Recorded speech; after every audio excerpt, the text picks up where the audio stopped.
Paying like a local? Not quite yet. It's a top priority for Chinese authorities as they ramp up efforts to attract more international visitors after the numbers nosedived during the COVID time. However, a big hurdle has been the country's advanced electronic payment system.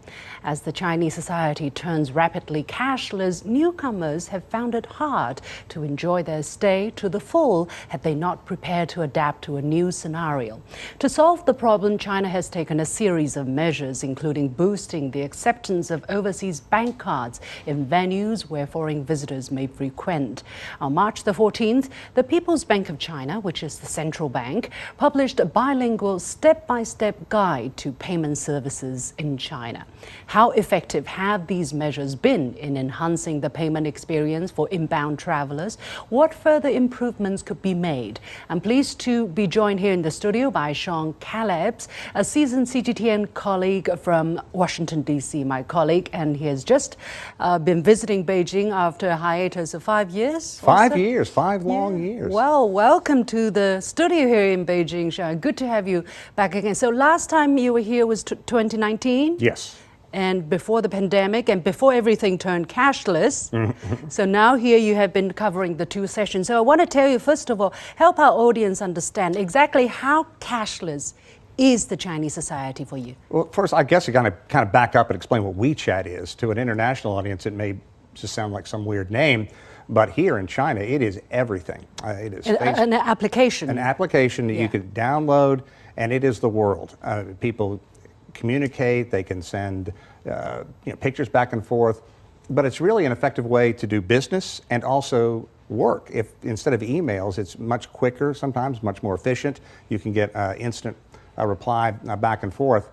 But one thing I saw in 2019 with a certain degree of envy, my colleagues here in China were able to embrace a cashless society. So I had to look at it from the outside first. And back then, the bikes were just becoming popular. The shared bikes. The shared bikes that you see all across the street. And so many other nations now have those as well. Yeah. And so my producer one day took us out and I was like, what did you just do there? Because it was just showing the scanning mechanism within WeChat, and that's how she paid to rent the bikes for us. And then she explained, we're moving toward a cashless society. There's some restaurants that no longer take cash. Some don't even take credit cards. Everybody is moving toward this, but you can't do it. And I was like, wow, why can't I do it? And there were certain restrictions. You had to have a Chinese bank account, I think was the big one that kept me. Once I heard that, I just, that was a deal breaker. So I just stopped at that point. Yeah. But things have changed. Yeah. So that was 2019. And now, because of the COVID, because of the quarantine measures, so we meanwhile advanced very much among ourselves how to get it easier to pay. We don't take cash. I mean, I haven't touched cash for a long time. So now you're visiting again. How cashless has the Chinese society become? Almost completely. I mean, almost completely. The only time I saw cash, there was a guy in a store and a guy asked him to break 100 yuan. And he opened up the drawer, and rather than have them all stacked in there neatly like the 100, they were just thrown in the door. And so he took them out and broke the bill for the individual. But when I came, there were promises, once you get here, we will be able to help you and connect you and make it so you can have this wonderful new thing. And I thought, it's not going to work. It's not going to work. There's going to be some hiccup somewhere along the way.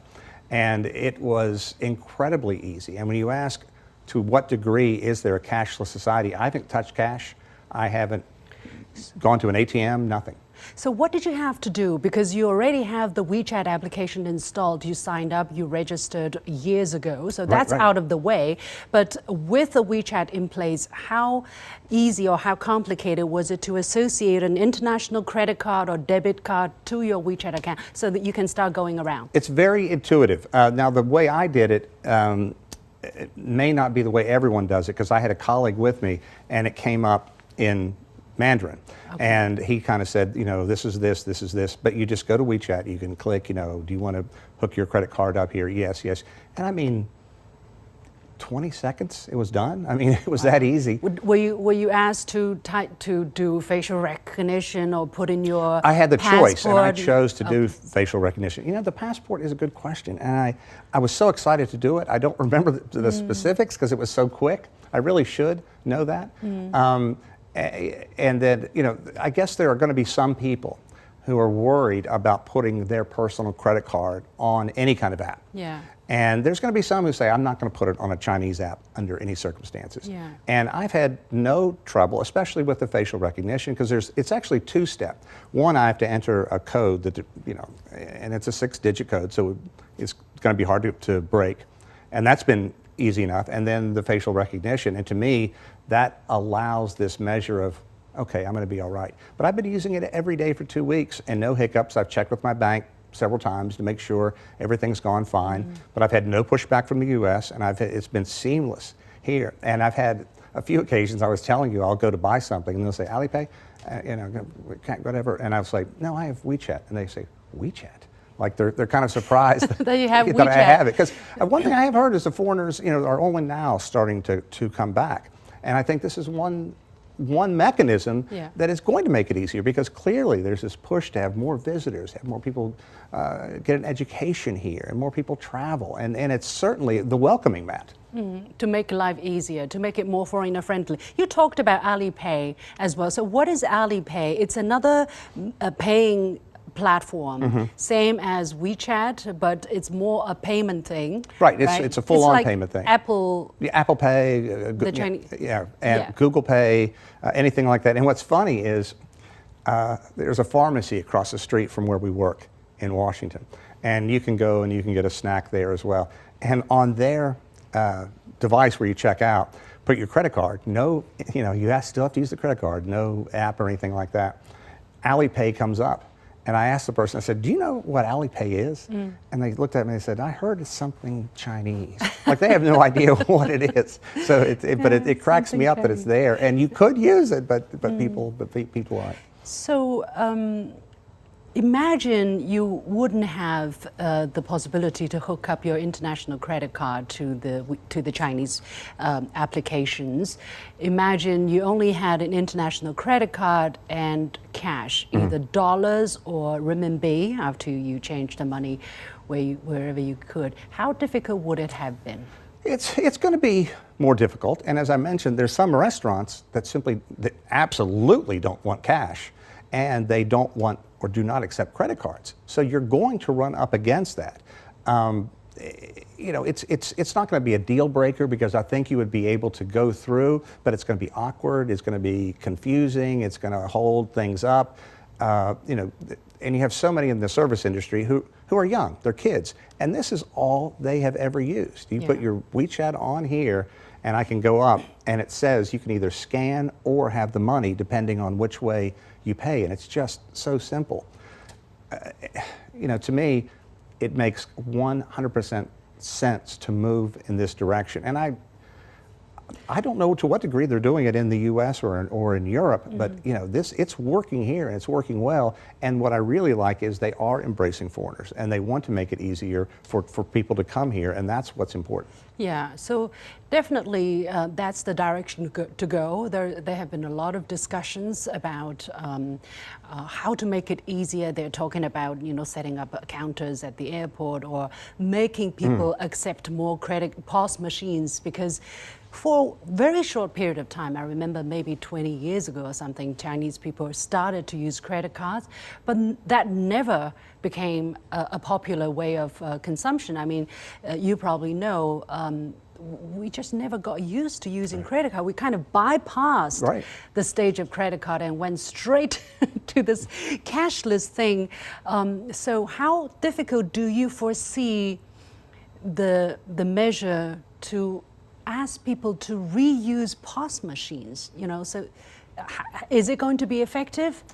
Because foreign visitors will carry their credit cards. Absolutely, and you're going to get pushback from some foreigners who simply don't want to do this for one reason or another.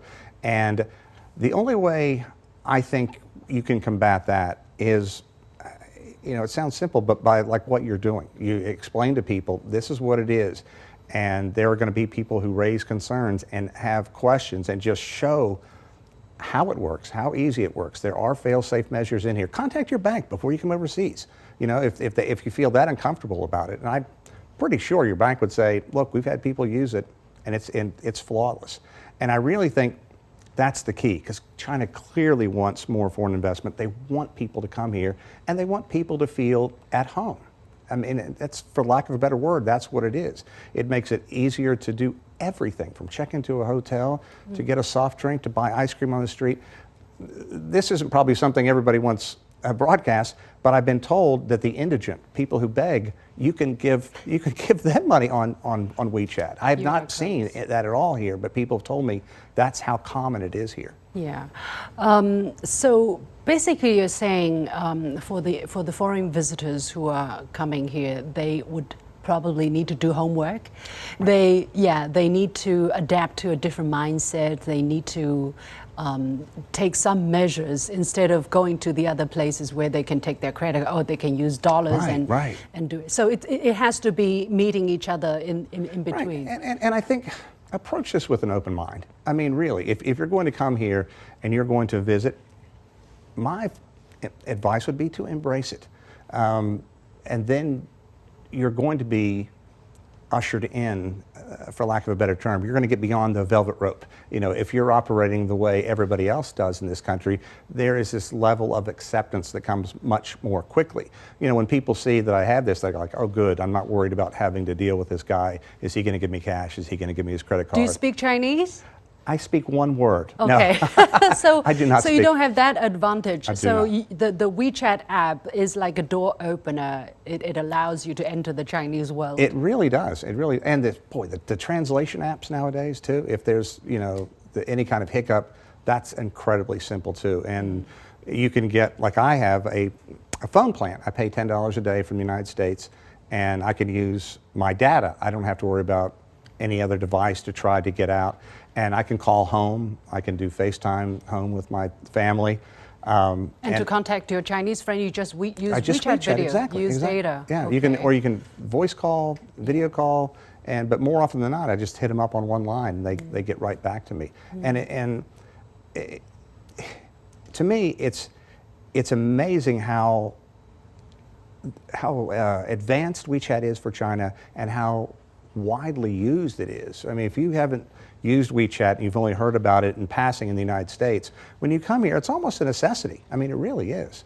What about calling a taxi, for instance? It's also on a different system, but different on app. A different platform, but still very much cashless. Yeah, let me show you my little DD app here. Yeah. So I have the app. So if you're able to use, once you hook your credit card onto the system, you can use it to call it. Once you can buy things with this, the world is your oyster.